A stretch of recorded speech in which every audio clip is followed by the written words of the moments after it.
Summer is here and everyone wants to look their swimsuit best this season, but New Jersey's infamous tanning mom has thrust the issue of tanning, especially among young people, into the spotlight. Joining me now for more is beauty expert Erica Katz, who's the author of Bonding Over Beauty, and Dr. Rebecca Baxt, a board-certified dermatologist and assistant clinical professor of dermatology at NYU. Welcome to both of you. Thank you. Thank you. Bottom line is that X amount of sun is safe. Do we know? I don't really think much sun is safe for people with light skin. I mean, we know that the sun has ultraviolet radiation, ultraviolet B, ultraviolet A, and it's been strongly linked to skin cancer. And we see skin cancer as one of the only cancers that's really rising, especially melanoma, skyrocketing actually, rising at a very rapid rate. And it's very scary.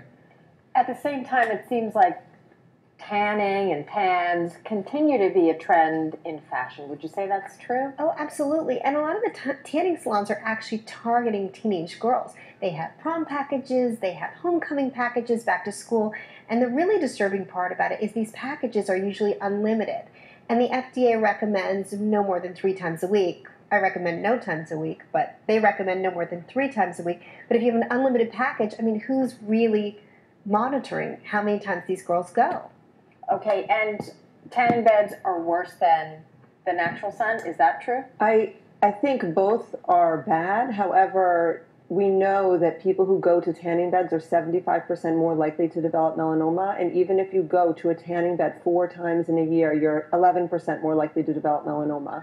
So, you know, when you go to a tanning bed, you're not putting on any sunscreen. You're just getting straight ultraviolet A radiation. You know, when we go to the beach, we go outside, most people hopefully will be putting on some sunblock to try to protect themselves. Let's go through some sunblock basics. How high a number do you need to purchase? I recommend at least a 30, especially in the summer months. I personally feel that higher numbers are better. The differences are smaller as you get higher in the number, but it does help.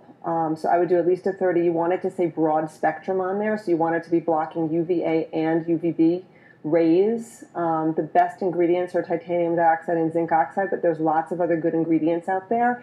And the most important thing is to use it properly. So apply it liberally, a lot of it, and reapply, reapply, reapply. Most people put it on in the morning, and then they don't reapply it. Right, because it's gunky and yucky, and you don't really want to feel it on your skin. And also they use sprays. And I actually tell parents not to use sprays on your kids because it's really hard to get it all over. They say it gets all over, but I don't think it really does.